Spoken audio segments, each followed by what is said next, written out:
وزیر اعظم کی ہدایت پر قائم ٹائیگر فورس ٹیسٹ رن مکمل ہونے کے بعد آج سے آپریشنل ہو جائے گی، جس کا باضابطہ آغاز وزیر اعلیٰ عثمان بزدار کریں گے۔ مزید تفصیلات جاننے سے پہلے ہمارے چینل کیپٹل 51 کو سبسکرائب کیجیے اور بیل آئیکن کو دبانا مت بھولیے گا۔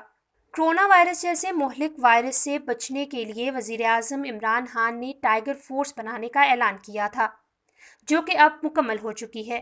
وزیر اعظم کے معاون خصوصی عثمان ڈار نے کہا ہے کہ ٹائیگر فورس کی سافٹ لانچنگ کا تجربہ کامیاب رہا، جس میں نوجوانوں نے قومی جذبے کے تحت محنت اور لگن سے ذمہ داری پوری کی۔ انہوں نے کہا کہ مرحلہ وار ملک بھر کے نوجوانوں کو مکمل طور پر متحرک کریں گے۔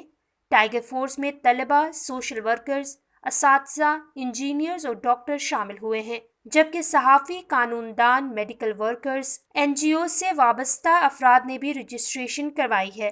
واضح رہے کہ وزیر اعظم عمران خان نے کرونا وائرس کے باعث ملک گیر لاک ڈاؤن میں غریب گھرانوں تک راشن پہنچانے کے لیے رضاکارانہ فورس ٹائیگر فورس کے قیام کا اعلان کیا تھا۔ مزید خبروں اور اپڈیٹس کے لیے ہمارا چینل کیپٹل 51 سبسکرائب کیجیے۔